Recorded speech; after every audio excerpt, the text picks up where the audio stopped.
Okay, I think we'll go ahead and get started. We have a very full morning today, lots of discussion, so I'm going to try to keep my remarks as brief as possible. My name is Sarah Eggers, and I'm in FDA Center for Drug Evaluation and Research in the Office of Strategic Programs, and I will be the facilitator for today's discussion. This meeting is a public meeting on lung cancer as part of our patient-focused drug development initiative. I'm just going to go over the agenda and for a few housekeeping things before I turn it over to Pat Keegan to give some welcome remarks. This morning's agenda, you should all have the agenda. We're going to spend a few minutes, about a half hour, setting the context on the background of our initiative called Patient-Focused Drug Development and on lung cancer and treatment options, and then I'll go over the discussion format. And then we're going to have two discussions today. The first is going to be focused on the most significant symptoms of lung cancer and the impact on daily life. And then we'll move after a break into a discussion on patients' perspectives on lung cancer and treatment options. We will follow this with an open public comment period. So if there's something that anyone here today, that you want to say something, make a statement that's not really relevant to topic 1 or 2, then I encourage you to sign up for the open public comment, and I believe we'll take registrants for that until the break. And depending on the number of registrants we have, we will determine the amount of time that's available for that public comment. There are restrooms located out about as far as away they can be in this building, straight to the back and to the right. You'll find those, and there's a kiosk that serves some basic food and coffee. If you need anything, there are folks traveling around. Let us know if you need anything. And with that, I will turn it over to Pat Keegan, who will give some opening remarks.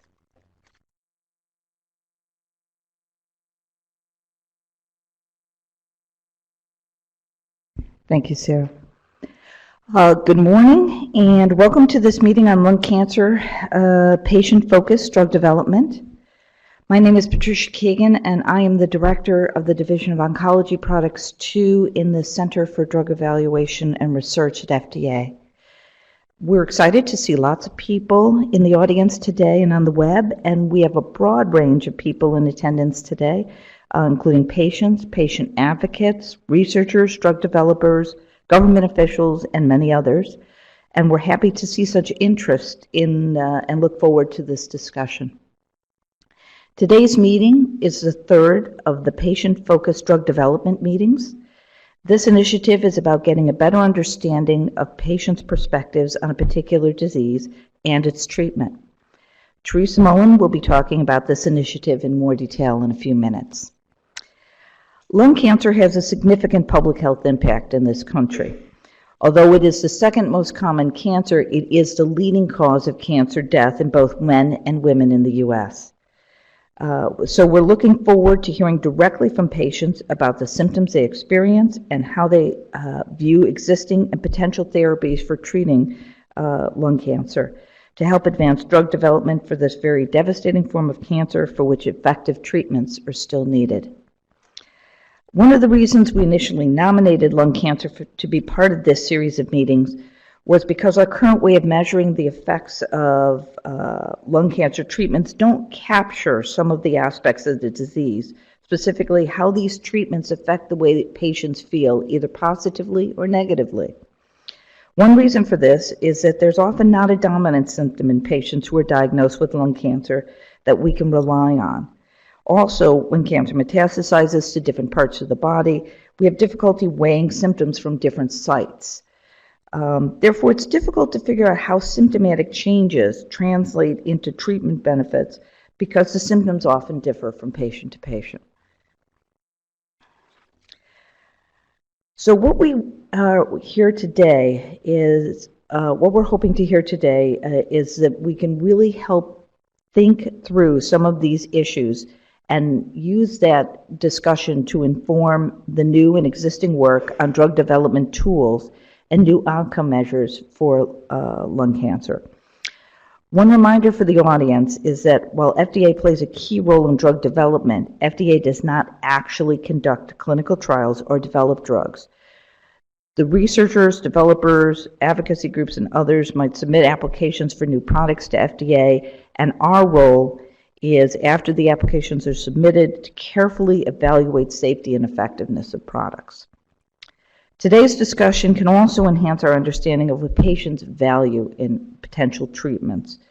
Sometimes we struggle with how to evaluate treatments that may have a small benefit to patients and very large risks.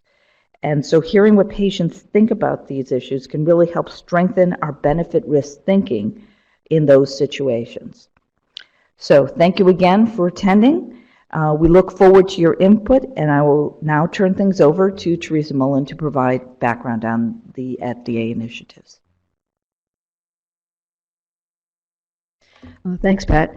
Welcome. We're very glad that you could make it to the meeting today, and we're really looking forward to hearing from our patients who are here today. That's the whole point of this meeting.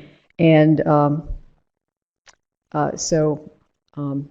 I was just surprised that my slides got advanced. I got it. But I want to take a few minutes to give you a general background on this initiative.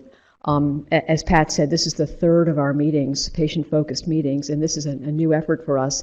But it's all tied to our basic approach at FDA and in the Center for Drugs to doing benefit risk assessment.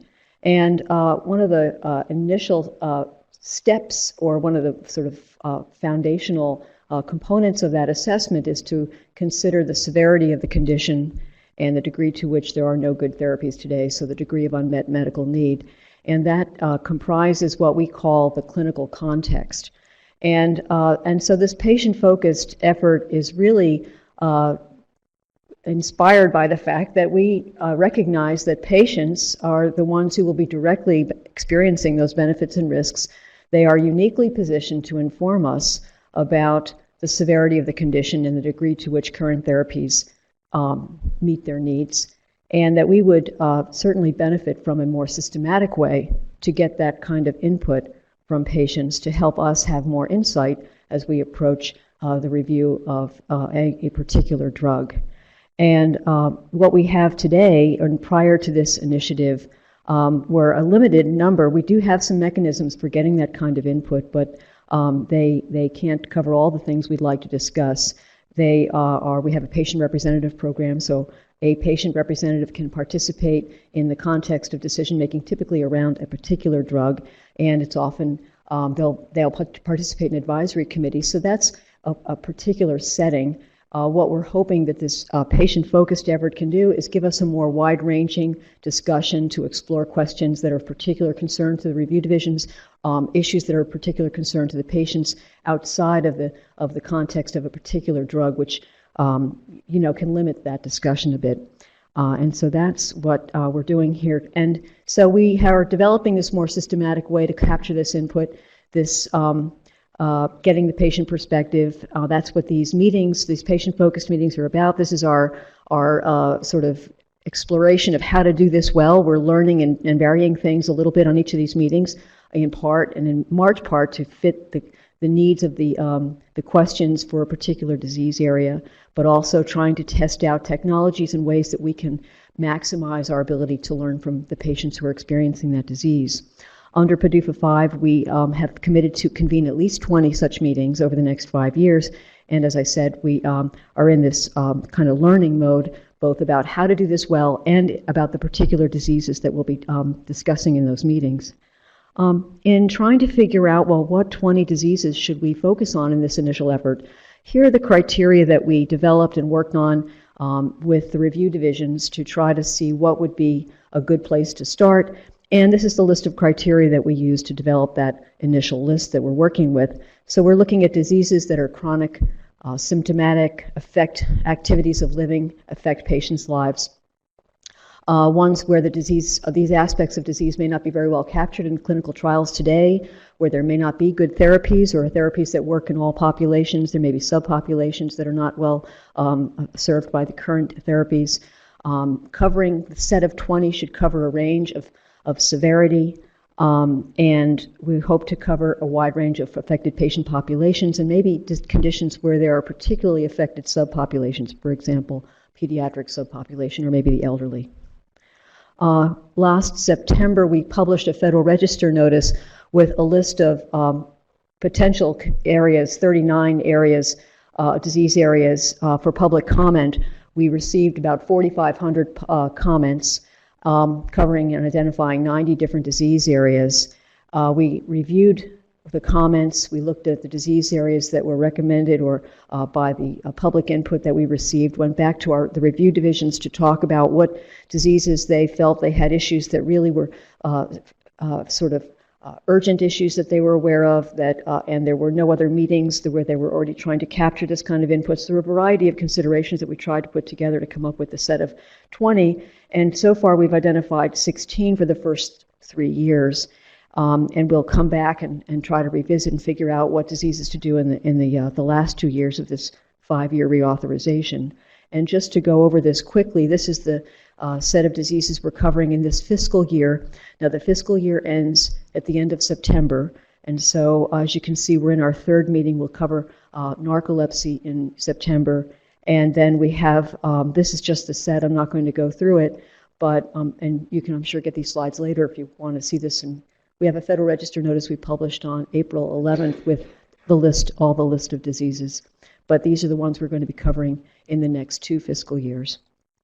And so in planning these meetings, we are trying to tailor each meeting format and questions to really fit the context of that disease. So the current state of development for that disease, particular questions or issues the review division may be grappling with, and they would like the benefit of patient input on those issues. The needs of the patient population.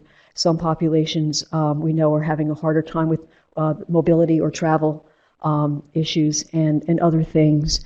Sometimes fatigue can play a role. So we're trying to really tailor our format to the needs of the patient, the information needs of the review division, and so on. So for example, with chronic fatigue syndrome, we focused on patients' daily lives and the experience that they have. How are they treating their condition today? There are not very many therapies available, so how are they dealing with it today? With HIV, we had focused more on the experience of living with current treatments and also trying to get their patients' perspective on whether or not they would be willing to participate in cure research, because there's talk of cure research now, and how did they see that? What were their views on cure research? And that was very helpful to us. In both of these meetings, we got the input from patients, caretakers, patient advocacy groups, and they provided us a lot of really helpful insights that we hadn't heard before, so these venues are providing us with really helpful additional information. And the stakeholder involvement going into these meetings and afterwards has been critical to their success as well. So we've really found that to be just incredibly helpful to us. We have meetings, in addition to these, we've been having periodic meetings with patient groups just to help us think through our process on how to do these meetings well. So we're exploring different methods. We've been trying clicker technology, we have interactive webcast, and to see how well these things work. After each of these meetings, we're going to be producing a relatively short, we think a very readable meeting report that we intend to have faithfully capture the words of the patients, the perspectives of the patients, that will provide insight to our reviewers and maybe of use to other stakeholders as well. And so that's the immediate work product that comes from these efforts. And so with that, I'll turn it over to the next speaker. And Sean is going to give a background on lung cancer and its current treatment options.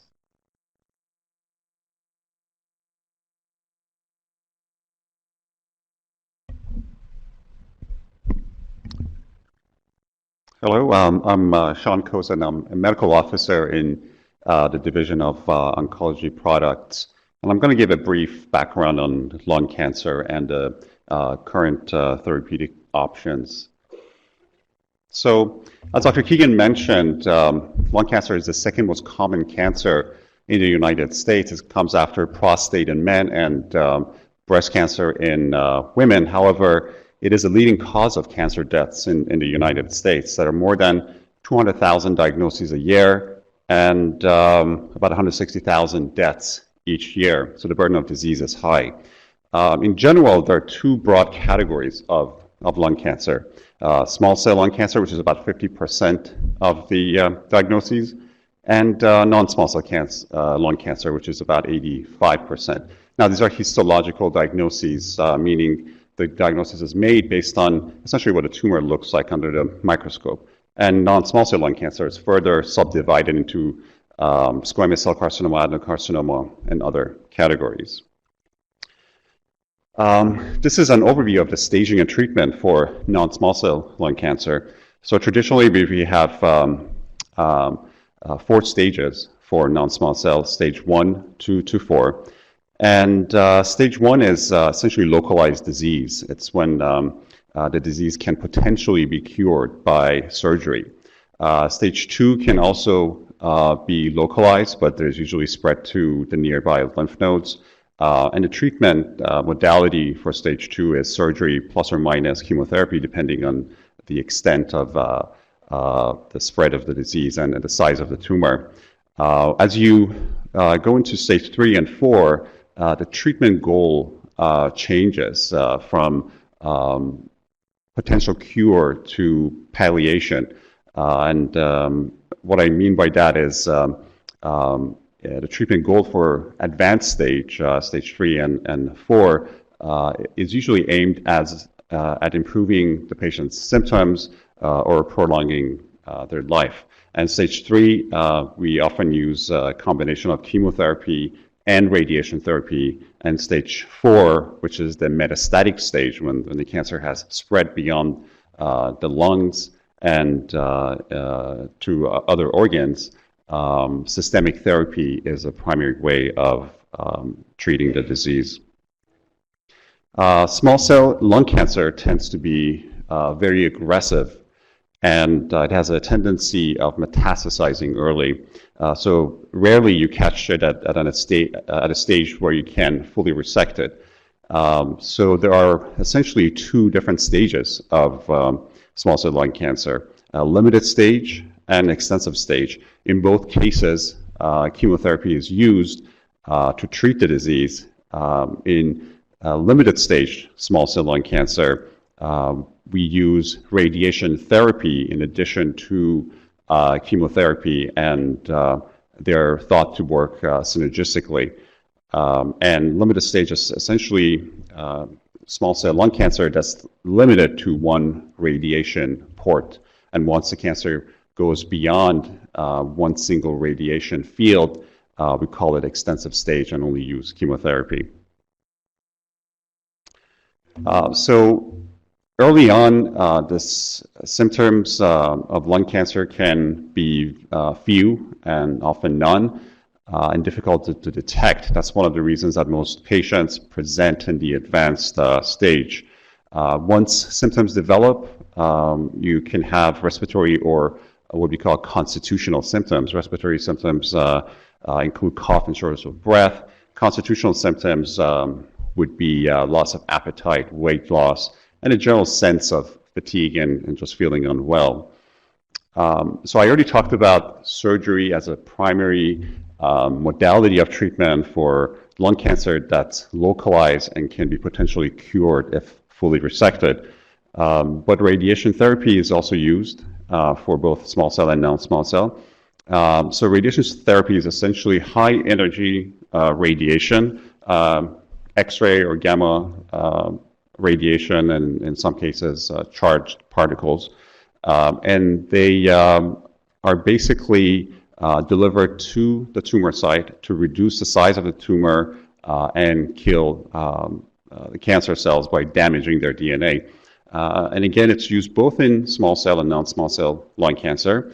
Radiation therapy can be used to support or replace surgery for early stage disease. If a patient is not a candidate for surgery, you can, in some cases, use radiation therapy to potentially cure that patient. Or in some cases, when the tumor is resected and there's residual tumor, you can go in and radiate the tumor bed to address the residual disease. It can be used concurrently with chemotherapy. They often work synergistically. And in the advanced stage of the disease, in stage 4, when the tumor has metastasized, we often use radiation therapy as a palliative measure to reduce tumor size if the tumor is causing symptoms such as pain. And systemic therapy is generally comprised of chemotherapy and the newer so-called targeted therapies.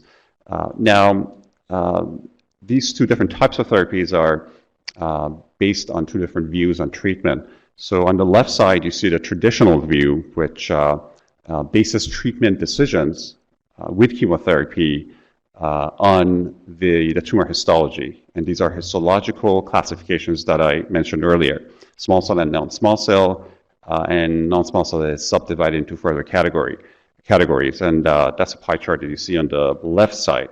And the newer view on lung cancer treatment is called the molecular view. And it attempts to target treatment to specific genetic abnormalities in the tumor. So instead of dividing tumors by histological subtypes, researchers are now dividing tumors based on their genetic makeup. And on the right side, you see that we've been able to identify many different genetic abnormalities. So there are many different types of lung cancer based on the genetic profile of these tumors. And for many of the abnormalities that you see on the right side, there are drugs under development, and a few have been approved. Common side effects of treatment essentially relate to the type of treatment. With surgery, you have the common surgical complications and side effects, including pain, weakness, fatigue, shortness of breath, risk of infection or bleeding in the immediate time point after surgery. A lot of these symptoms resolve or get better as the patient and the body recuperates. With radiation therapy, most of the symptoms are related to damage that's done to the normal tissue and normal parts of the body. So you can have a localized skin reaction or sore throat, difficulty swallowing if, for example, the esophagus is involved. There can be cognitive impairment with brain irradiation, and about 5 to 15% of patients with who have radiation to the thorax, the chest area, experience lung inflammation that can present itself as shortness of breath and cough. With chemotherapy, nausea, vomiting, fatigue is very common. You can have nerve damage, which causes what we call neuropathy, numbness and tingling, usually in the toes and fingers, hair loss, very common, and also increased risk of bleeding and infection, which is usually due to the suppressive effects of chemotherapy on the bone marrow. Targeted therapies have a different profile of side effects. Some overlap with chemotherapy. You can have rash, diarrhea, fatigue, high blood pressure, increased risk of bleeding, visual changes, lung injury, and liver injury.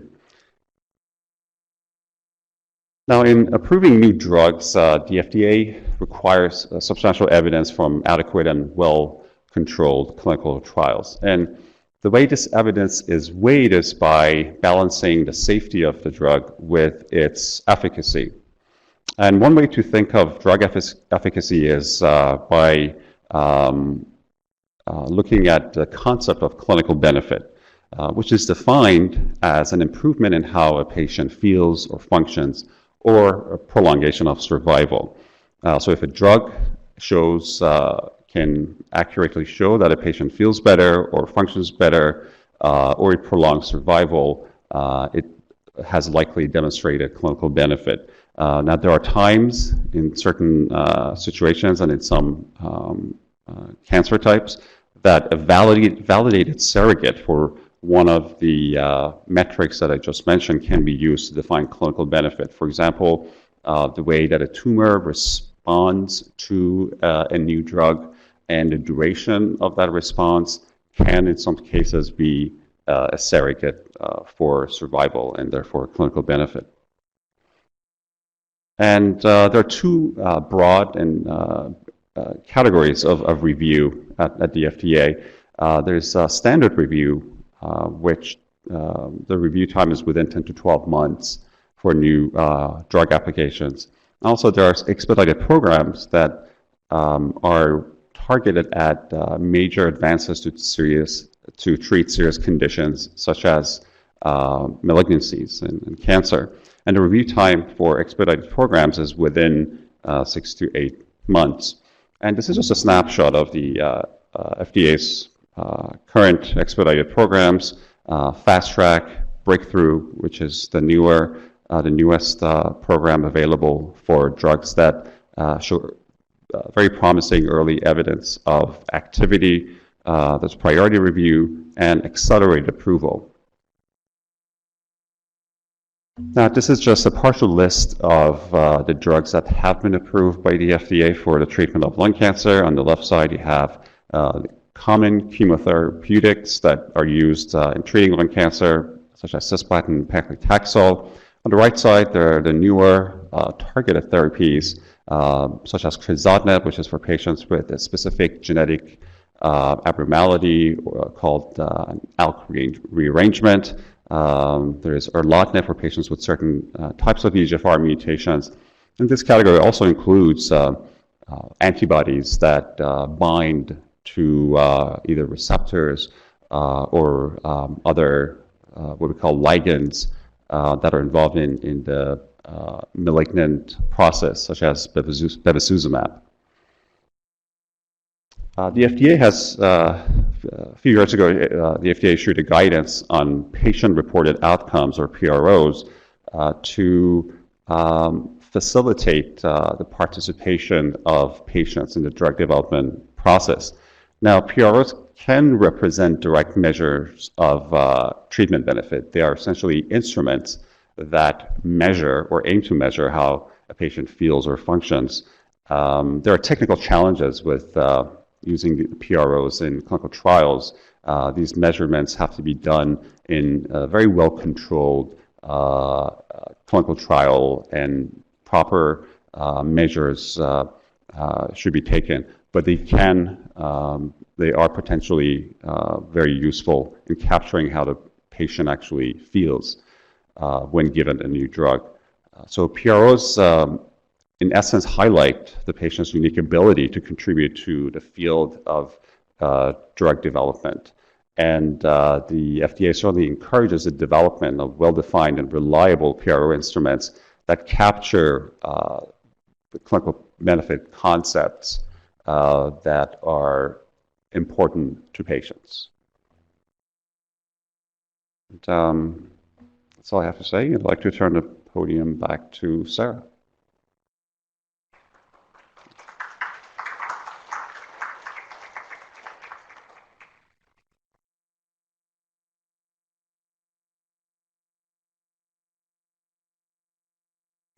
Thank you very much, Sean, and thank you, Teresa, for giving background on the program, and Sean for giving background on lung cancer and its treatment.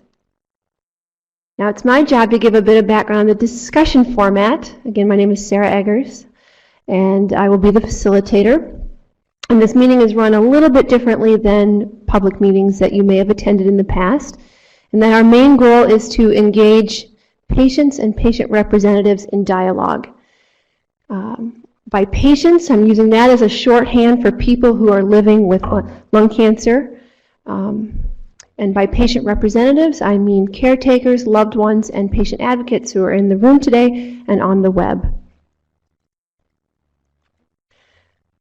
Let me start first with the discussion format.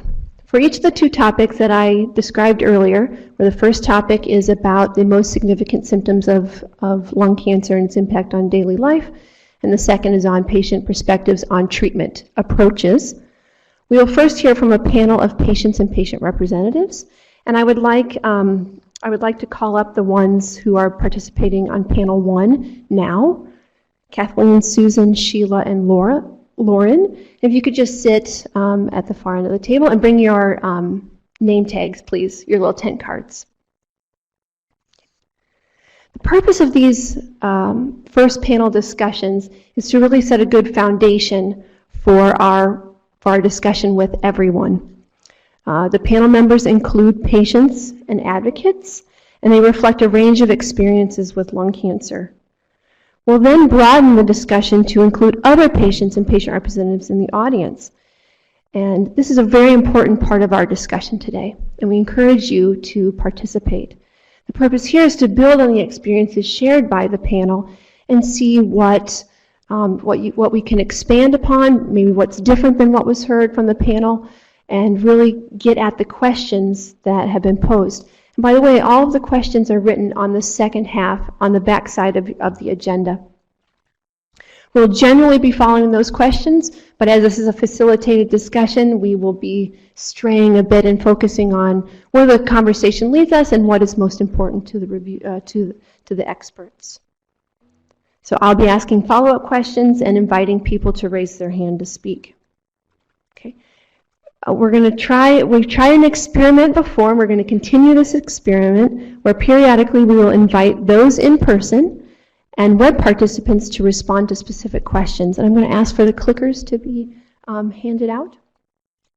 So you in person, we have clickers to respond to a question, and we're going to practice here in a minute. So Chad's going to hand out the clickers, and in the front there. And we need those back at the end, so please don't, they're not really useful outside of this room, so please remember to leave them on the table when you're done. And web participants can respond to the poll that will be on the webcast. And I wanted to take an opportunity to give a special welcome to the web participants. Lung cancer is a very debilitating condition with a wide range of severity. And we recognize that it's very difficult for those to come who are ill to come in person, and we hope that you are able to present on the web, and your participation is very important, and we will try every opportunity to collect your comments. So although they may not be read or summarized all today, feel free to use the comment box that is in the web poll, in the webcast, to submit a comment, and those will be included in our public record. We'll try to summarize what we can today, but your voice will be heard if you're on the webcast. So, and we ask for the web polling and for those in the clickers inside, over there, to only patients and patient representatives, please.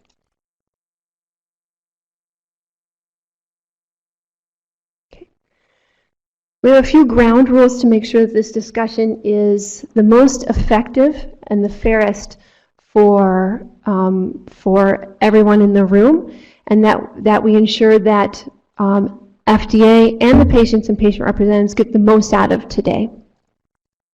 So we encourage patients, caregivers, and other patient representatives to contribute to the dialogue. So we want to hear the patient perspective. So if you're an advocate and caregiver, we really ask that we want you to contribute to the conversation, and we ask that you provide what you can about the patient's perspective. Caretakers and loved ones who are here, particularly if you're here representing someone who's too ill to travel today, you're very important at giving that perspective. There are a number of other folks in the audience today, and we're very excited to see so many people from industry, from the research community, and from government here today. We even put out the white tablecloths for you. We just ask that you stay in listening mode today and learn. We think this should be very important for you as well. Our FDA staff is here to listen, and I'm going to ask them to introduce themselves in a minute. But first, I'll make my disclaimer. I am not a medical expert, and my goal today is to try to get by without saying one of those complicated drug names, because I will mess that up. So I really rely on my colleagues up here to help me out by asking some follow-up questions as they see fit, and so I'll be turning to them. And with that, I'd like to ask you each to introduce yourselves and the office that you're with. If you push the little button, the little red My name is Diko Kazanjian. I'm a medical officer for the lung team and Division of Oncology Products 2. My name is Päivi Miskala, and I'm a study endpoints reviewer in the Office of New Drugs. Teresa Mullen, Director of the Office of Strategic Programs, and like Sarah, I'm not a medical expert, so I'm in listening mode for what I can understand. Patricia Keegan, and the Division Director of Oncology Products 2. Hi, I'm Guidon Blumenthal. I'm the lung cancer team leader in Division of Oncology Products 2. Hello, I'm Shakun Malik. I am the medical officer and the scientific liaison for thoracic oncology in the Division of Oncology DOP2. And I also continue to have my clinic while working for the FDA. So I'm a clinician as well. Hello, my name is Robert Lee. I'm the medical officer of FDA Center for Biologics Evaluation Research, Office of Cellular Tissue and Gene Therapy. Thank you very much. Panelists, we'll get to you in a minute. So as part of the facilitated discussion, we really are going to try to get to everyone who wants to contribute today. And this discussion is, as I said, different. It's more, I'll be asking follow-up questions and looking for you to raise your hand to contribute. And so we're going to ask that you, in your comments, try to stick to the question that's asked. You'll have plenty of time to make other statements and provide your perspective on other aspects of the condition as well.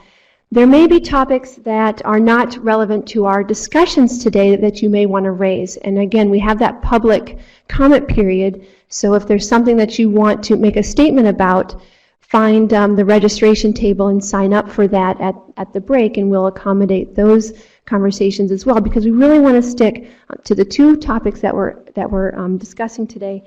And we really want to focus on understanding the common ground regarding those topics. So for example, specific treatments may be raised, and that's appropriate, that's good. But we're not going to spend too much time on any particular treatment. Instead, we're going to look for what it is about treatments in general, what can we learn about patients' perspectives on treatments in general.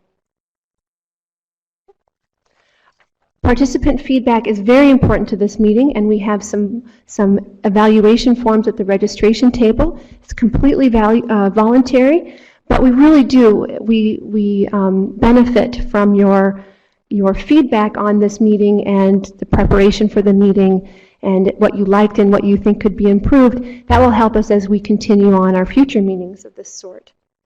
And above all, respect and courtesy for one another is important. And so raise your hand to speak, and I'll do my best to get to everyone. Keep side conversations to a minimum. If you have to take a phone call, take it outside.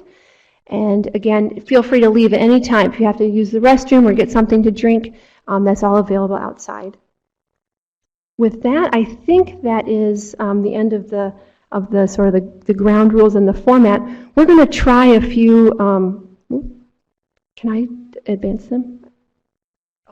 I'm going to let Fujita advance them because I can't do multiple things at once. We're going to try we're going to practice with the clickers, and on the web you should have polling questions up. And the reason that we have these quick clicker questions is really to provide us an indication of who's in the room and what perspectives are generally in the room. These are not survey questions. They're not going to be used for any scientific purposes, and they're completely voluntary for your answering. But they do give us a sense of who's in the room. So the first one is an easy one.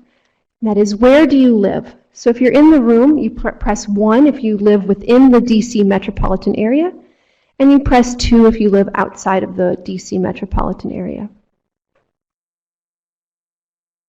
Okay. And then we're going to advance and see the results. This.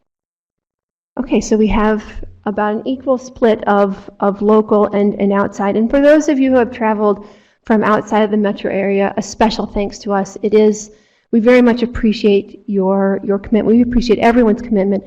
But if you traveled through those thunderstorms yesterday, we are especially grateful. Okay, how about the next one? Okay. Have you ever been diagnosed as having lung cancer? 1 for yes, 2 for no.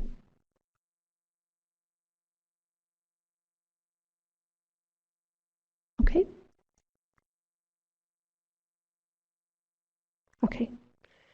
We have, I'm going to do some math in real time. We have about 10 people who, I believe if my math is correct, who are living with lung cancer. That's great. We really want to hear from you. And the representatives here, the loved ones, caretakers, and advocates, we want to hear from you as well. Do we happen to have the responses from the web participants? Yes, on the web we have 25 people that have not been diagnosed and about 22 people that have. Okay, great. This is wonderful. Okay. What we're going to ask for in the remaining of the polling questions is that it really focuses on patients, people living with it, answering the questions. I know we don't have very big numbers, but it still gives us a sense of who's in the room. And if you're here representing someone directly, if you're a loved one and you're representing someone who's not here, you can think about how they would answer the questions too and answer those questions as well. Because what I will say is, as I mentioned, for those too ill to travel, we don't have their voice directly here today. And so the panel's experiences may not reflect the full spectrum of the experiences with lung cancer. And so we want to acknowledge that. And I will say we had, as an example, we had one gentleman who was supposed to be on the panel today who at the last minute was too ill to travel. And we just want to acknowledge that. And we hope he's participating by the web so we can still hear his voice. But for those of you who are loved ones with someone, then please answer the questions as well. Okay, we'll move on to the next question. What is your age?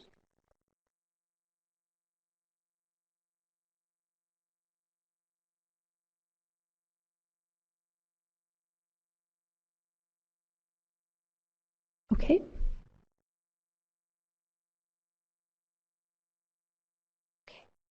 We have a very nice spread. Primarily, the most prevalent being those in your 60s. Okay. Okay.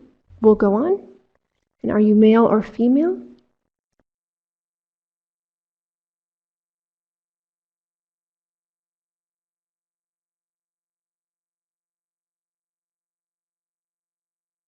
Okay.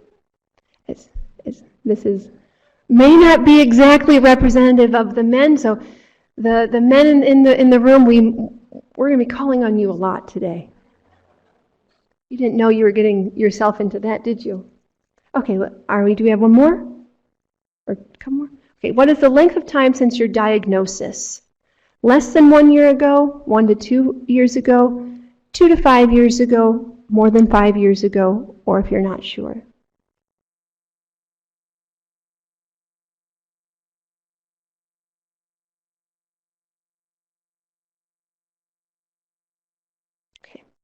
More than 5 years ago. I think that also, I'll look to my colleagues, that also may not be reflective of the entire population. So I just want to point that out, that we are talking with more survivors and more with long-term stable condition today in the room.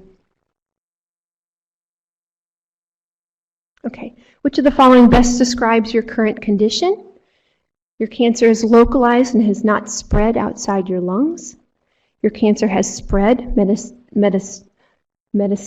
When I get nervous, I can't say a word. Help me.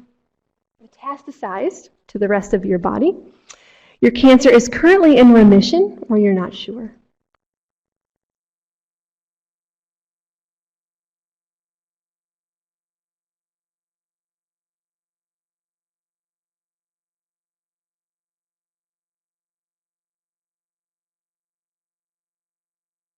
Okay, so we do have have a pretty good split of the folks in the room. At least we're representing every perspective with that in that regard.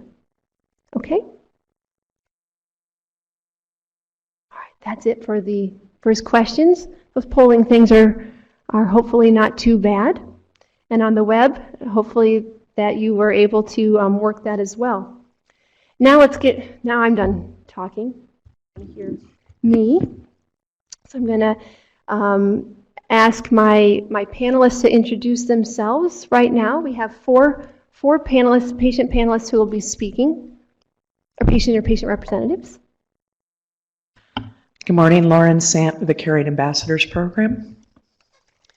Hi, Susan Warmerdam, partner of the American Lung Association. I'm Kathleen Scambus. I'm a volunteer with the American Lung Association. And we're both cancer patients. Sheila Ross with the Lung Cancer Alliance and also a survivor.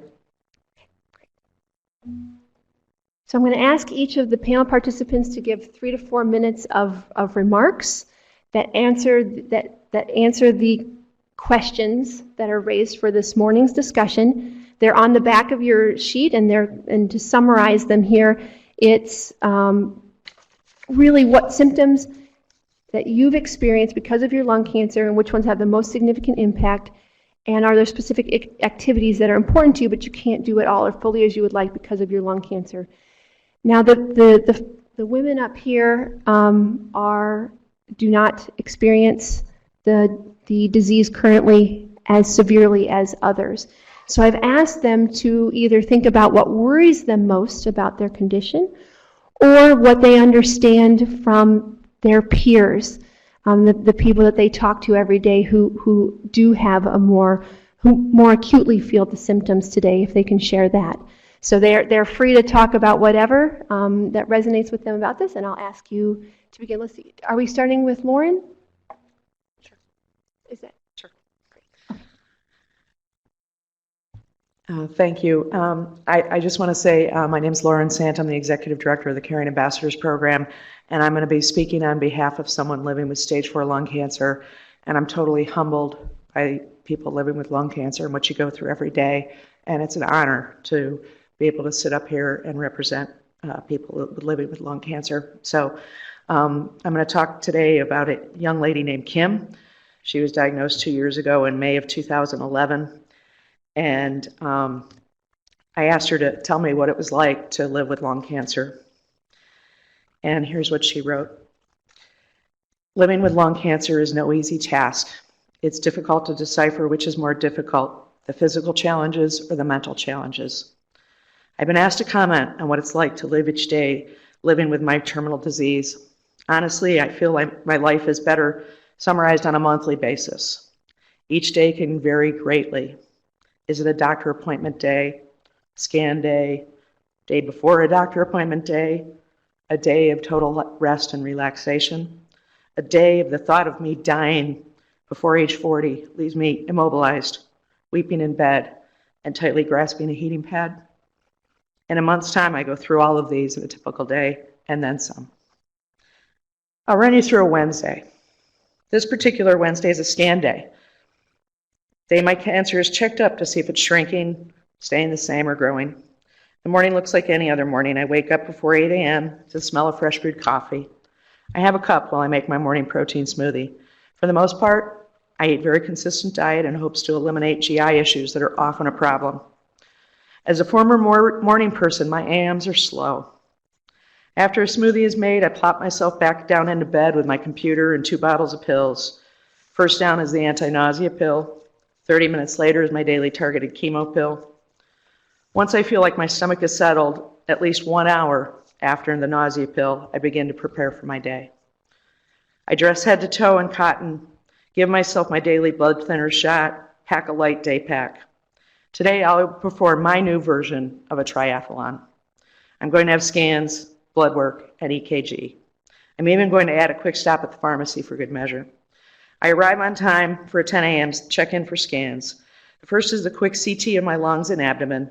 Thankfully, the needle went in trouble-free, and my blood work was able to be drawn from the same injection point. Next is the MRI. This image is peskier, clocking in at 45 minutes. Once scans are complete, I venture up a few floors to get my EKG. I did not get a latte this time before my EKG. I know it'll show my abnormally slow heart rate because of that and the side effects of my targeted therapy, but oh well. After 2 hours of actually doing things at my care center and 2 hours of waiting time, my only stop left is a quickie at the pharmacy. I need to exchange my full sharps container for my daily blood thinner shots for an empty one. Finally, I'm ready to leave. I make it home without too much frustration after navigating the parking lot. I'm hungry, need to eat before nausea kicks in. I eat a nice salad and drink some herbal tea. Nap time it is. Me, laptop, and cat are ready for afternoon snuggles. Tomorrow I'll be getting the results of the scans, but I can't help but to begin to think about it now. Finally, I'm able to catch my required 2-hour nap. The short snooze gives me the boost I need to visit with my sweetie when he gets home from work. We'll chat briefly and then decide where to go out to dinner. It's a night to celebrate, and all the running around has made me unable to spend a drop of energy on what to make for dinner. I could ask my sweetie to do it, but I'd rather save him for when I'm too ill to prepare my meals. Since the blood work has already been taken earlier, I can have a glass of wine and not fear that my liver counts will poorly reflect such indulgence. After returning home from a great meal with meaningful conversation, we'll end the night with an easy 8-block walk. Now I'm ready for bed. I dress in bedclothes, prepare my evening drug doses. I've learned the hard way to take them when I still have food in my stomach. Anti-nausea pill down, antidepressant down. 30 minutes later, targeted chemo down. I'm now officially ready for bed. Or ready to lay in bed and think of all the possible outcomes of my scan today. It's difficult to sleep. Some days are better, some days are worse. Thank you. Thank you very much, Lauren. And I'm going to ask Susan.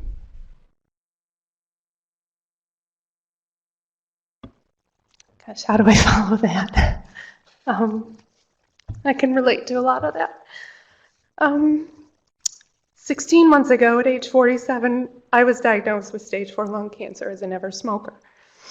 It had spread to my adrenal gland, into the lymph nodes in my chest and abdomen, and tested positive for the EGFR gene, which is something completely beyond my control and completely unrelated to smoking. Last February, a chest x-ray for just a common cough was what exposed the mass in my lung. And a month later, I started on a daily targeted oral chemo treatment and an early phase 2 clinical trial, which has since been unblinded.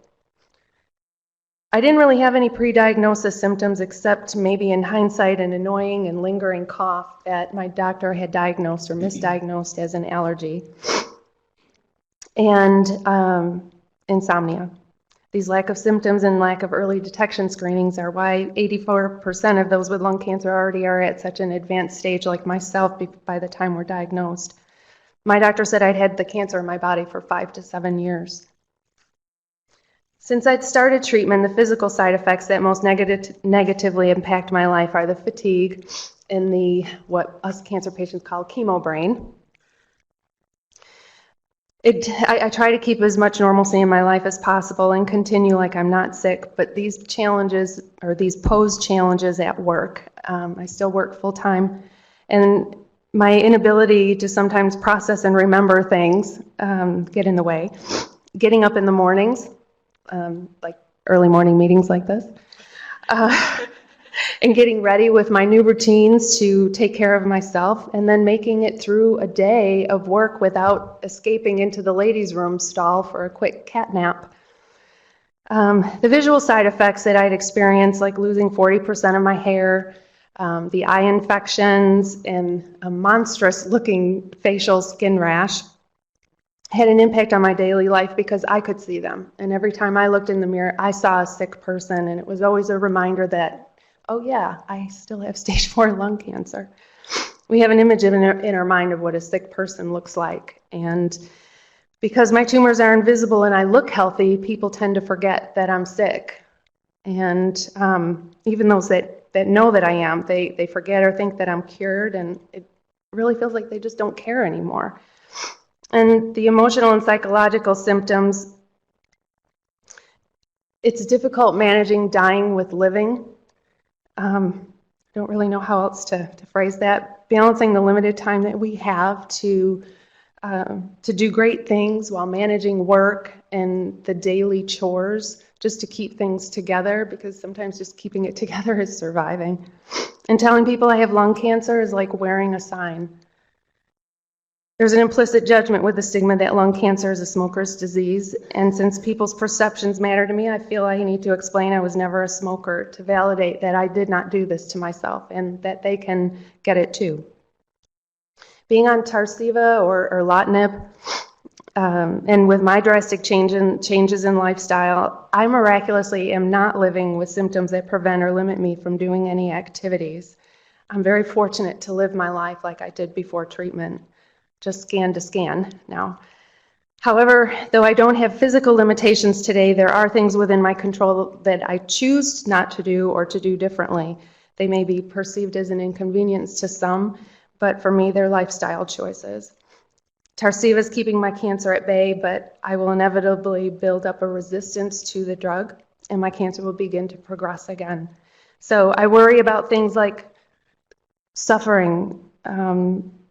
I worry about the added risk from the excessive radiation that I'm getting that could cause another cancer. I'm worried about running out of time to do everything that I want to do.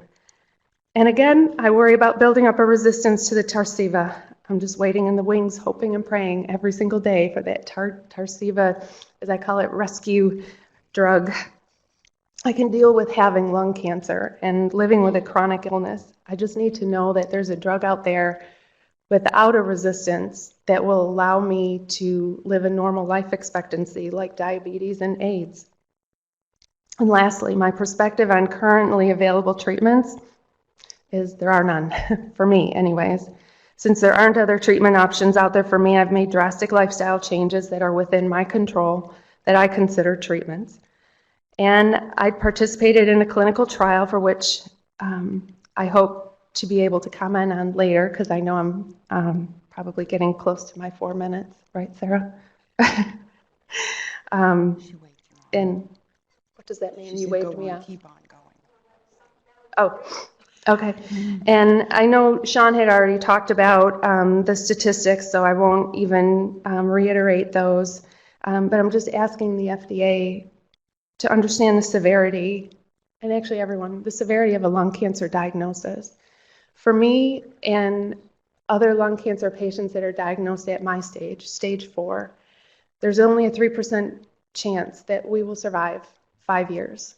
And according to that statistic, I'll be dead in 3.5 years. So I'm asking you to please act with some urgency, like it was you and your family or your family member that had received the same diagnosis. Thank you, Susan. And now I'll go with Kathleen. Hi, I'm Kathleen Scambus. I'm a very, very lucky lung cancer survivor, and I'm here for myself, but also I'm a member of a lung cancer support group. And I just will tell you what I did. I sent these discussion questions to a number of people, and I got back written answers to the questions from 8 different people, all of whom I know well. So I'm going to tell you a little bit about myself, and then I'm going to try to synthesize their comments so that you'll get an idea of the wide range of ways that people deal with lung cancer and the different types and how it affects their lives. I was diagnosed in May of 1999. I was 41 years old. I had lung cancer in both my lungs. I had no symptoms. I had forgotten to get the flu shot because I was getting married. I got the flu on my honeymoon. I had a chest x-ray, and I had lung cancer in both my lungs. At the time, I'm a trial lawyer. I'm married to a trial lawyer. We know how to research. At the time, the Mayo Clinic retrospective said that people with what I had, bronchoalveolar carcinoma, in both of their lungs had a 0% chance of survival for 5 years. I just decided that that was a small sample. And they had a difficult time staging my lung cancer because I didn't have lymph nodes where I was supposed to have lymph nodes. And I did have chemotherapy, 6 rounds of chemotherapy with all the usual side effects. I still have some permanent neuropathy. That's the only, I'm missing a third of my lungs, but that's come back. That lung function has principally come back. They say I can't go to high altitude places. That's such a small thing. Let me tell you a little bit about some of the other people, and I'll go in order of diagnosis. My friend Bill was diagnosed in May of '99. He had a persistent, dry, non-productive cough and a golf ball-sized tumor in the back wall of his lung. They tried to take his lung out. They couldn't do that because the tumor was wrapped around the pulmonary artery. He had 6 weeks of chemotherapy, 7 weeks of chemotherapy and radiation. His only remaining symptom is that he has, as I understand it, is that he has a dry, persistent cough and some postnasal drip. We are very lucky. He has no limitations or views himself as having no limitations on his life. My friend Shelley, in May of 1998, had a violent outbreak of ulcerative colitis on her legs. It was biopsied and she had a chest x-ray. It was determined that she had lung cancer. She had her lung removed. She had chemotherapy, radiation, and she has shortness of breath. She also has COPD. She takes oxygen, but she views herself as having no real limitations. I know that's not entirely true. She can't climb stairs. She can't be as active as she would like to be. My friend John was diagnosed in August of 2005. His one and only symptom was a tumor on his arm and on his buttock. And when those were biopsied, they were lung cancer. He had the lumps removed. He had to have one of them removed twice. He had radiation and chemotherapy, and he is now on, I know there's a fancy name for this type of drug, but I can't remember it, Tarceva. And he has side effects from that medication, but they are controlled, and he would be here today, but he's currently hiking the Pacific Crest Trail as a benefit for lung cancer and to raise awareness. My friend Gail was diagnosed in 2010. She had a really bad cough, and they did a chest x-ray. Turns out the cough was completely unrelated to lung cancer. She had severe acid reflux, but it found her lung cancer. She had surgery and chemotherapy. She believes that she has no lingering symptoms, although she feels fatigued and doesn't know, she has no signs of lung cancer remaining and believes the fatigue is residual from her lung cancer. My friend Pat was diagnosed in November of 2012. She had it inside her left lung, the middle of her left lung, and outside in the pleural effusion of her chest cavity. She is on a different targeted treatment, oral treatment, and she specifically listed some side effects that she can't do. She is, because of her, everyone said, and I think this is important to know as you look at this, everyone said, if you are treated for lung cancer, it very quickly becomes impossible to tell the difference for a patient between the difference between your symptoms of lung cancer and the side effects of your treatment. So that all gets mixed together. So Pat has shortness of breath, voice hoarseness, and fatigue, and she has some side effects from her treatment. She can't swim. She can't, gets out of breath walking on uneven terrain, and she has to sit a lot to relieve the side effects of the swelling in her leg. All of these people who have these side effects are extraordinarily grateful to be having these side effects and have these treatments available. And I think that's really important for you guys to know. I want to end with my friend Lisa, who was there for me when I had lung cancer in 1999. She was diagnosed in August of 2011.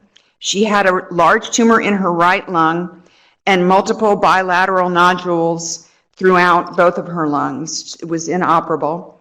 She is also on Tarceva. The large tumor has shrunk. The rest of the cancer has diminished. She has some pretty significant side effects from Tarceva, but she says she doesn't seem to be as physically strong. She lost weight, and she's not sure if that's from having lung cancer or if that's from the side effects. But I want to read you this. Throughout her statement, she talks about not being physically strong, but in response to the question about activities that keep you from doing things, she wrote this: I am able to do everything I have always done. I sleep very well and continue to work every day as an interior designer. I am very physically active and continue to stay active through cycling and power walking every day. I just finished cycling through Holland, where they carried all of the gear on their bicycles, and went approximately 200 miles on a bike. Lisa's a little older than I am. Earlier this year, I rode in the Horrible 100, which is a 100-mile bike ride through the hills of Claremont, Florida. This was done in one day. I can't read what I wrote because I copied it over. I would say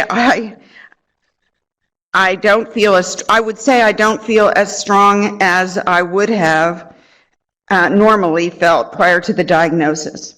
My physical activity is very important to me, and I will not allow cancer to take that away from me.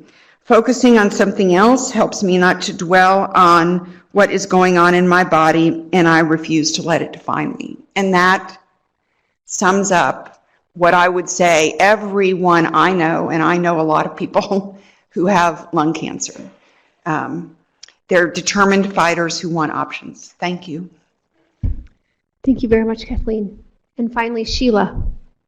Thank you, Sarah. I'd just like to thank FDA for holding this council. I'm with Lung Cancer Alliance, an advocacy organization right here in Washington, D.C. And we basically do two things: try to change policy and patient support, live on-staff patient support. So in doing the policy work, we work frequently with FDA. And I just want to say once again, you have such a wonderful, committed staff. It's a pleasure to work with you. It really is. And when I was driving over here, I kept thinking of Patty Delaney, who she was an FDA for quite a while, and she actually started the Office of Liaison for Patients and Patient Advocacy Groups. She died a few years ago of cancer, but she was wonderful. So every time I come here, I think of Patty. In any event, on with this. I think an interesting thing about lung cancer is that it really has few symptoms, or if they have any, they're very nebulous. The first time that I was diagnosed with lung cancer, I was 49 years old. And my only symptom was a pain in my shoulder, which I thought was from some kind of exertion, or maybe I was sleeping the bad way. In any event, I was actually diagnosed by stethoscope. I think that's very rare these days. But that was treated surgically, and I was fine for quite a while. I was told after that surgery, just get a blood test and a chest x-ray every year, you're fine. And I did that, of course, faithfully. But I kept feeling weaker and weaker and coughing more.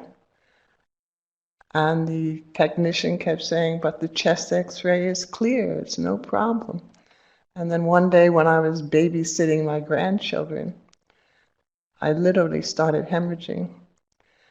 And then I finally got a CAT scan. And it showed that the right lung, what was left of it, was completely blocked, the right bronchus, and the tumor was starting to spread into the left bronchus. I think I was probably stage 5. But by the good graces of a surgeon who was brave enough to take it on. They were able to remove the right lung, patch up the hole in the left bronchus, and here I am. I'm very grateful to be here. That came true so hard yesterday. If I'm a little shell-shocked today, it's because I'm a little tired. I had the great pleasure yesterday of being all day at the Naval Academy, watching my grandson be inducted into the academy as a plebe. And it was so thrilling to walk him to the alumni hall where he dropped off at 8 in the morning and then see him come back out at 6. No longer my grandson, his hair gone, a white uniform, completely transformed. And I thought, wow, I'm so happy to see this, because that second surgery was 13 years ago. And I'm just so lucky and fortunate. And I think part of the thing that keeps me going is becoming a strong advocate and out there fighting for other people so that people can be diagnosed early with this wonderful screening ability of CT scans to find it early. And our new attention to lung cancer, we had legislation passed in January of this year that's going to make NCI focus more on lung cancer.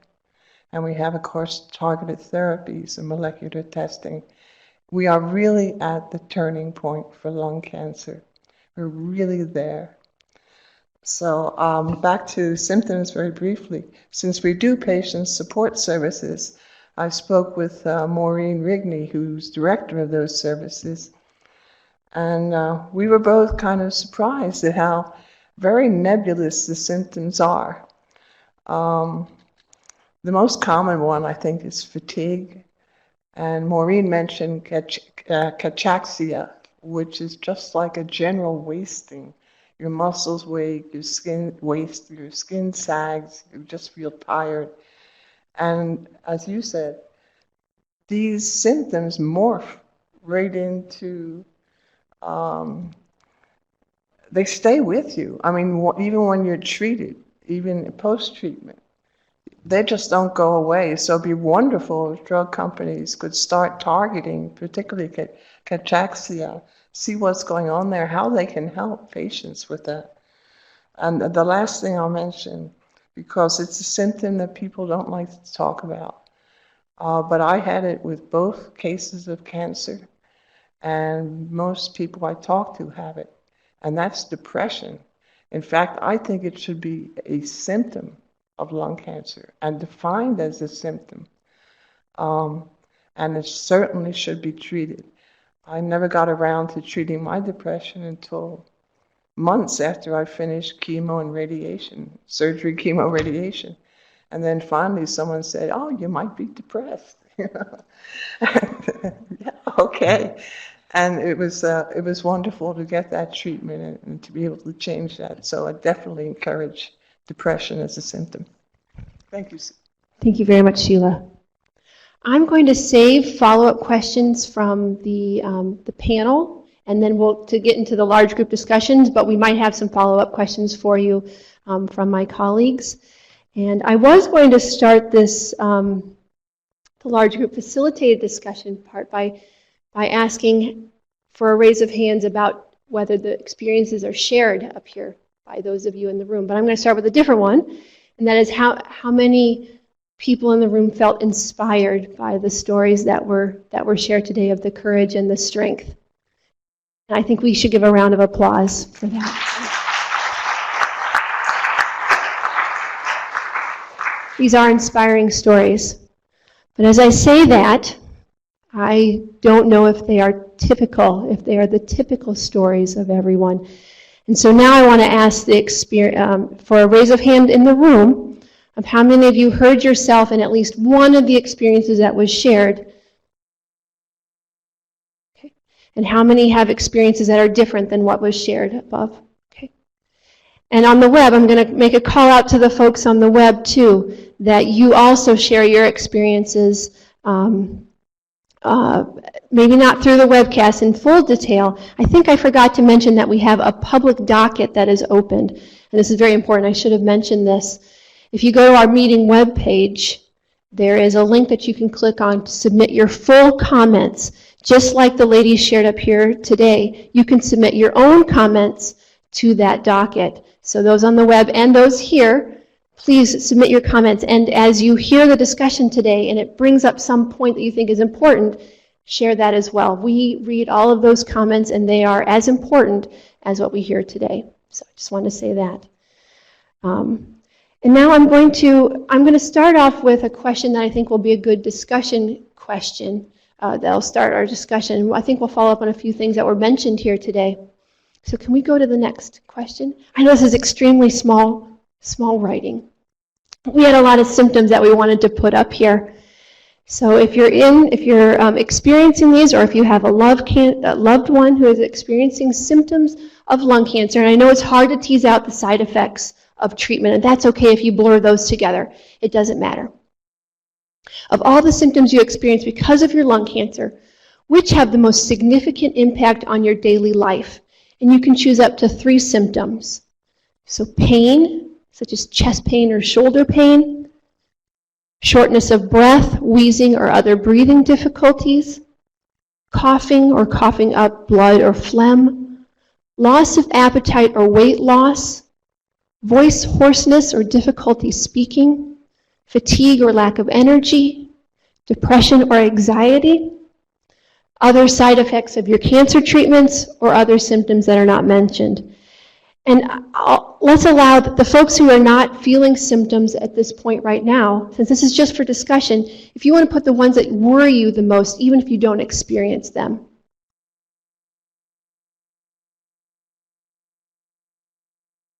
And I know we don't give much time, so we don't have to hold you that these are your exact top 3.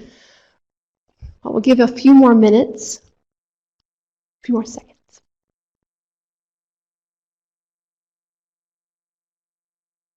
Okay. All right, let's move on.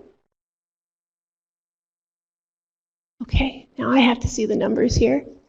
And we also we're asking the folks on the web, but let's start with those in person. I'll just it looks like there's a whole range of symptoms, and there's quite a bit of other side effects. And interestingly, no one in the room has anything that's not on this list, so I think we can stick to this list. So the most prevalent is the fatigue or lack of energy, and the second most is the shortness of breath, wheezing, or other breathing difficulties. Can I ask what's on the web, just as the top ones that are raised? It's very similar with fatigue and lack of energy as the most, and shortness of breath as it's coming in second. Okay. So let's start with. Can we just go back to? We don't need. That's okay. So let's start with the fatigue or lack of energy. We heard comments up here in the front. I just want to see, does anyone have an experience that they want to share about how fatigue or lack of energy affects their life, or how they experience it? Yes, we have Montessa. Oh, and someone will be coming around with microphones.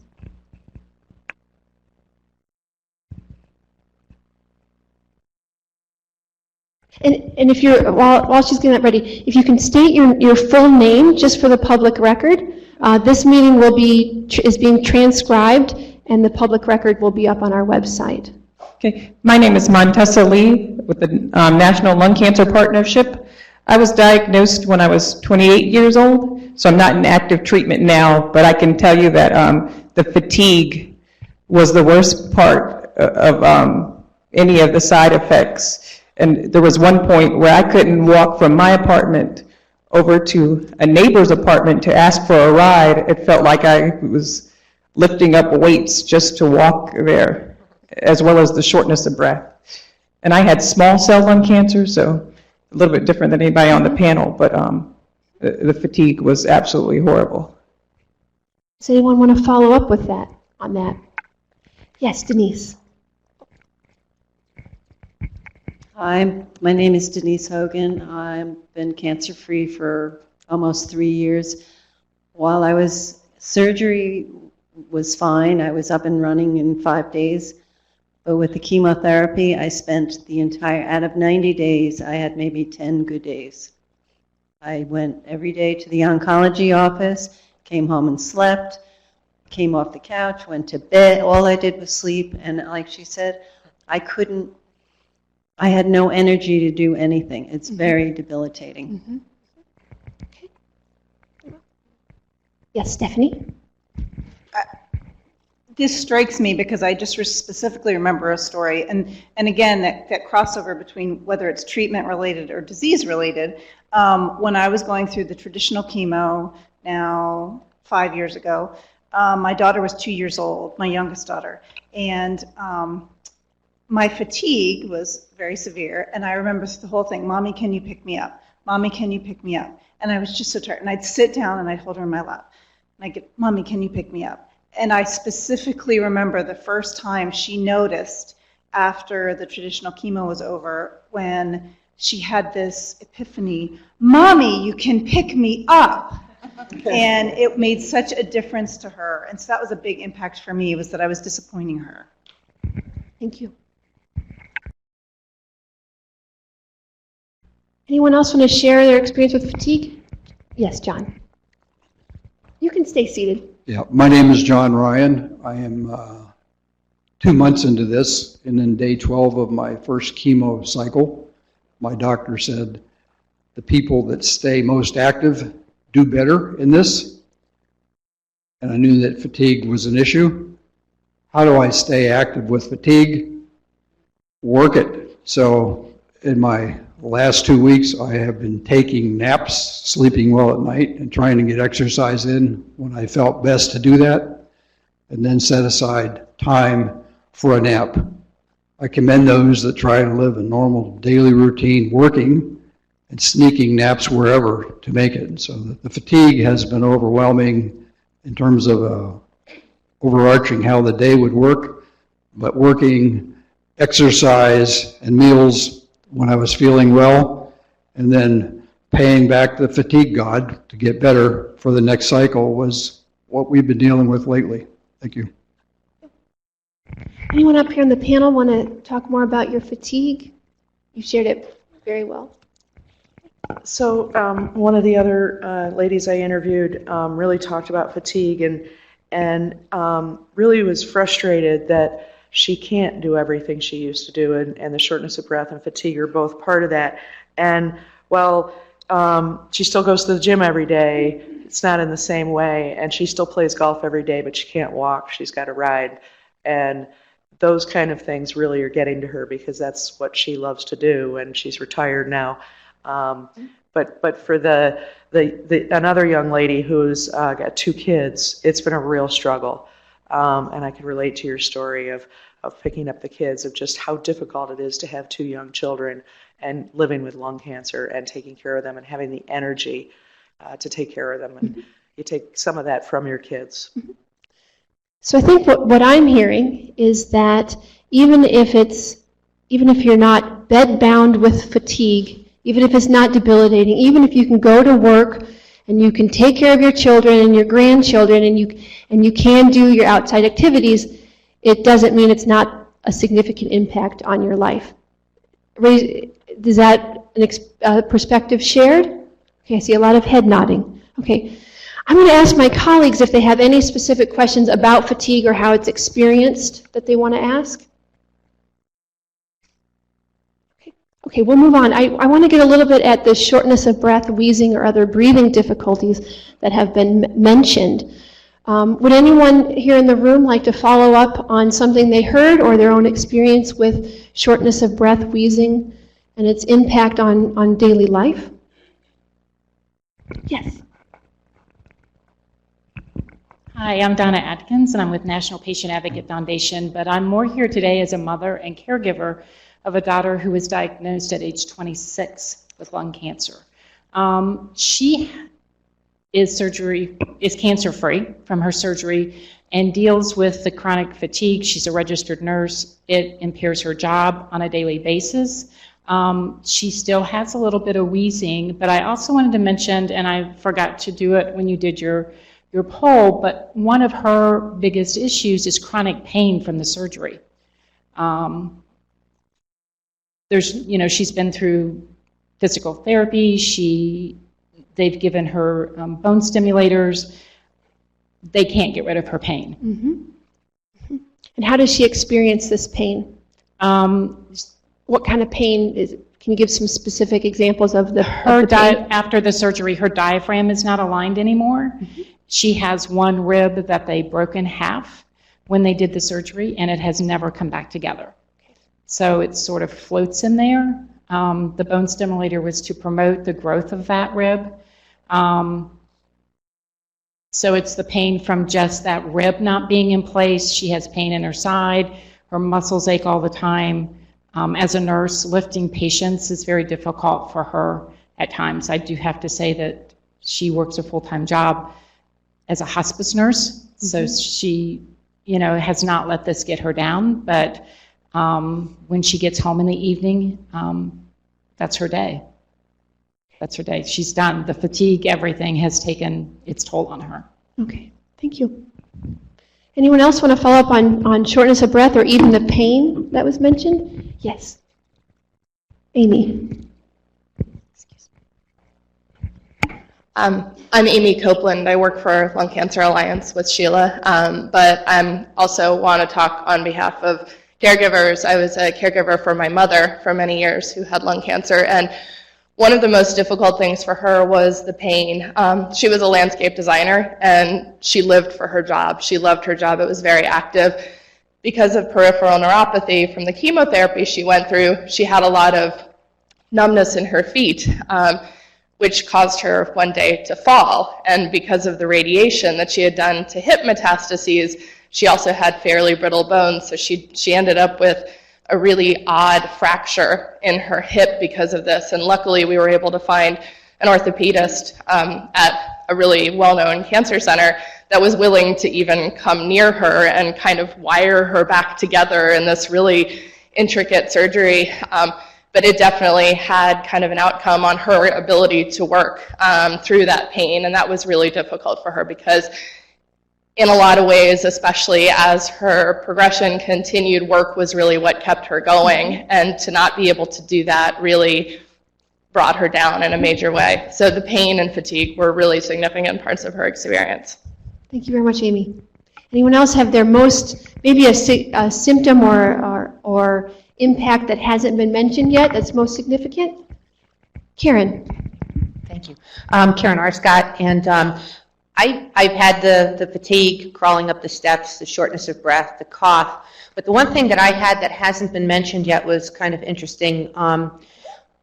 Prior to my diagnosis 7 years ago, I had my right hand, and I'm right-handed, and I'm a physician. My right hand started to become dusky, and actually became almost claw-like. And I was going through the workup for Raynaud's. I had 3 EMGs, NCVs. I had multiple workups to try to find out what was happening to my hand. Didn't really think about the fact that I had a nagging cough, especially when I was as a professor. I was teaching. I would have to stop talking when I was teaching to take a drink of water and to try to get it back together so that I could, and I thought it was allergies or something. I had no risk factors whatsoever for lung cancer, so it never even occurred to me. In the meantime, I was just going through this workup for my hand, and finally I had vascular studies, and finally they did an MRI of my brachial plexus, and they found a nodule in my right upper lobe, which was only 15 millimeters. It did light up, and it was lung cancer with stage 1A. When I had my resection, 16 hours later, my hand was relieved.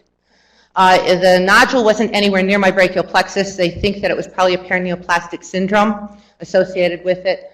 I can say that losing the ability to use my right hand was, I was trying to teach myself to write with my left hand. It was just doing everyday things, and that I had my right hand back. I'm going to be on panel 2, so I'll talk a little bit more about my recurrence then. But that's a symptom that I've done some research, and there have been other people who have had some paraneoplastic syndromes. But the thing is that it never even occurred to anybody, including myself, that there might be a cancer behind it, which was kind of interesting. Thank you. Thank you, Karen. Anyone else about a symptom that they feel? Okay. Go ahead, Lauren. Just briefly, I think you guys need to take this as a new definition, scanxiety. I don't think I have to just tell you what that means. Thank you very much. We're going to be talking a bit about the downsides of treatment in the next topic, but I think since we're exploring that a little bit more now, I'm going to ask a question about one of the side effects of treatment, and I think it was Susan who talked about the chemo brain, because we don't have as much mental symptoms, cognitive symptoms up here, although I did hear it from the up here in the panel. And so I was wondering, does anyone else want to explain what Susan means by chemo brain or any other mental cognitive issues? I hope it's chemo brain. The doctor said it takes 5 years, but I just find my memory isn't as sharp as it used to be. And, you know, I walk into a room to do something and then I forget why I was there, which happens anyway, but it seems to be more frequent now. Okay. But he said it's usually 5 years and you see the difference. Okay, so even 5 years after treatment, and you have well, been... I'm 3 years, so I'm giving it 2 more years. I'm going to use it for the next 2 years. Okay, use the excuse. It's my chemo brain, I swear. Yeah. Anyone else want to follow up on these cognitive issues? Yeah. I'll go with Sheila and then we'll go back here. Actually, it's longer than 5 years. Yeah. Sheila, though, in all seriousness, it has been, you have noticed a difference more than you might attribute to just, That's you know, regular aging. becoming more distinguished? Right,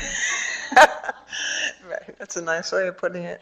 No, I think that there's definitely, I was never as sharp again after chemo, never.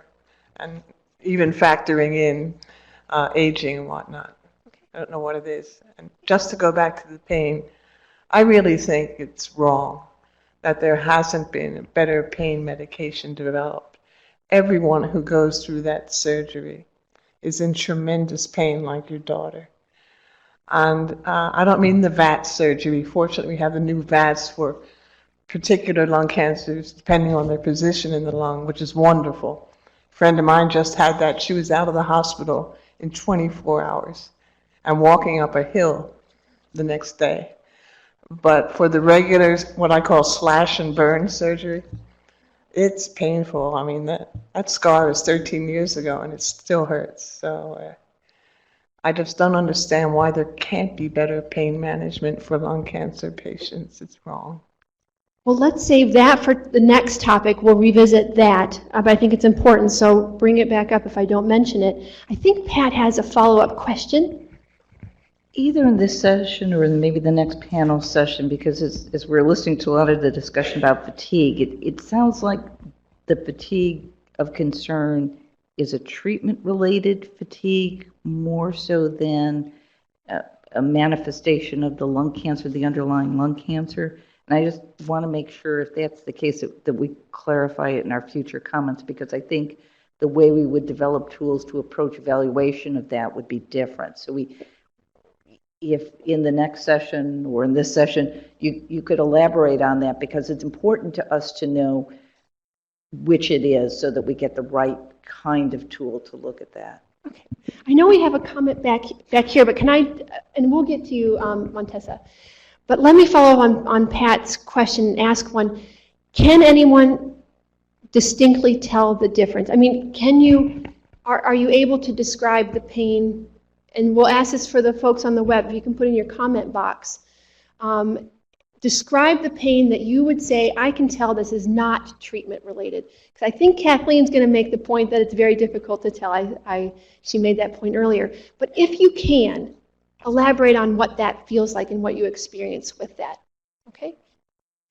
The fatigue associated, that you can say, this is really because of my lung cancer, and I don't think it's because of my treatment. Okay? since I have the mic, I think my fatigue definitely was from the chemotherapy or the radiation. Now that I don't know, which, because I had radiation and chemotherapy at the same time. But I couldn't sleep when I had before I was diagnosed, I could not sleep. Now that could have been due to the pain, because at the time they found the tumor, it was 15 centimeters. And it was probably, pressing on something. I couldn't breathe, I couldn't sleep. But, after that, the extreme fatigue and low blood pressure, all of that, it is a fine line, but I thought some of it was probably due to the treatment. Okay.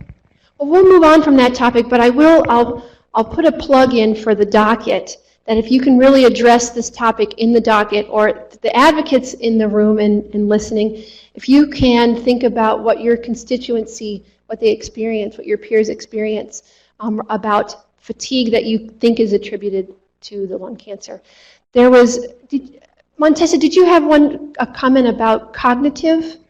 Yeah, I was going to tell her it doesn't go away after 5 years, because I was diagnosed in 2000. It gets better, but I'm totally have to write everything down. So I think Pivy has a question.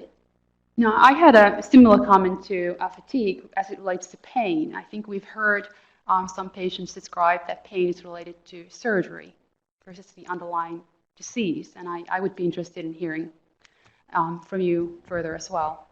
Okay. So in the interest of time, I think we're going to go to the break soon, but we'll put another plug in for the docket to really talk about the pain that you think is attributed to your lung cancer separate from the treatment itself. Okay. We are almost ready to go to a break, I think. I'm going to look to Fujita for confirmation of that, right? And what I want to do before we close this discussion, it's going to bleed into the next discussion, but I want to see if anyone has anything that they wanted to bring up as a symptom of something that they experienced because of the lung cancer before we go to a break that maybe hasn't been raised. Okay. Yes, go ahead. I'm actually not even sure if it is related, but Montessa had actually mentioned it, so I thought I would also. Probably 5 years before I was diagnosed, I was dealing with insomnia, sometimes where I wouldn't fall asleep for 2 days in a row, literally. And in hindsight, I consider that a symptom because, and I don't know if there's any technical or any science behind it, but my cancer had spread to my adrenal gland. Okay. And so for me, it kind of told me that maybe that was a symptom. If you feel comfortable raising your hand that you think not just fatigue, but sleep problems, insomnia, has been an issue for you. Can you raise hands? Okay, we have some hand raises, about 5 hand raises here. Okay, thank you. Well, I think we're going to take a 15-minute break. I want to thank you all so far for a great conversation and dialogue, and the panelists.